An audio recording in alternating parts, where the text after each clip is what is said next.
जब सुने के होई भोजपुरी गाना बस बजे के चाही गाना। ए देवर बबुआ तनी है ना सुनी ना।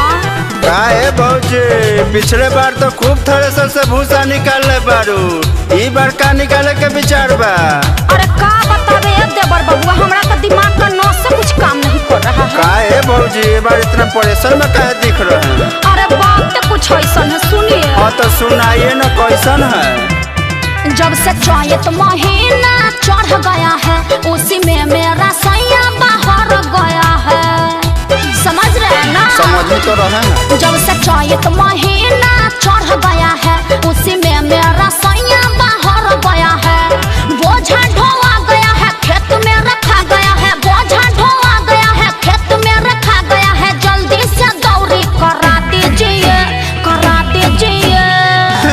पिछले बार तो खूब फुदूक रही थी आप। अरे सुनिए वो सब छोड़िए, मजाक कर रहे थे, सुनिए हमारी बात। अब का है?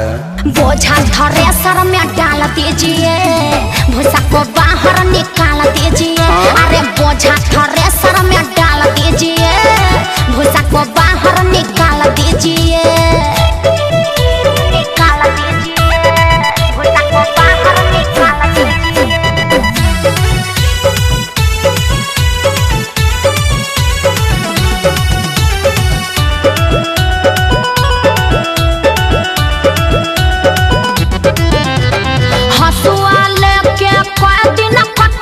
गेहूं खेत में अरे कई बार हमको लूह लगा है, दर्द हुआ पेट में। आम काम झोड़ा पी लीजिए।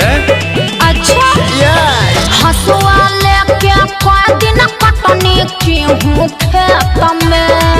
अरे कई बार हमको लूह लगा है, दर्द हुआ पेट में। मेहनत को मेरे ना पानी में मिलाइए, ढेर नहीं मुझसे सवाल कीजिए, सवाल कीजिए।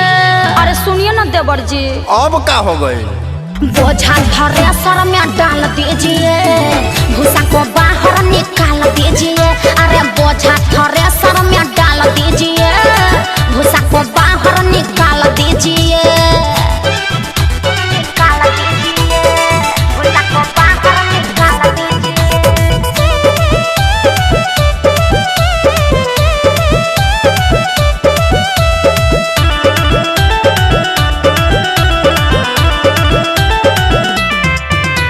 जाना नहीं मिल रहा है कब से टकटर है खड़ा। आयो अर्जुन शर्मा बात को बुझिए, प्रॉब्लम है बड़ा। अरे बड़ा हो या छोटा आपका देवर है ना भौजी। वो तो है। जाना नहीं मिल रहा है कब से टकटर है खड़ा। आयो अर्जुन शर्मा बात को बुझिए, प्रॉब्लम है बड़ा। समझे? देखिए ना घेरा है काला काला, भौजी के मन को निहाल कीजिए, निहाल कीजिए। अरे बात भौजी आपका सब काम उल्टे-पुल्टा.com रहता है। अरे आप समझ नहीं रहे हैं, देखिए बुझिए तब को दिए। बोझा थ्रेसर में डाल दीजिए, भूसा को बाहर निकाल दीजिए। अरे बोझा थ्रेसर में डाल दीजिए, भूसा को बाहर निकाल दीजिए। हाँ तो आइए तनी मनी साइड में। हाँ तो आराम से। बोझा थ्रेसर में डाल दीजिए, भूसा को बाहर निकाल दीजिए। अरे बोझा थ्रेसर में डाल दीजिए, भूसा को बाहर निकाल दीजिए।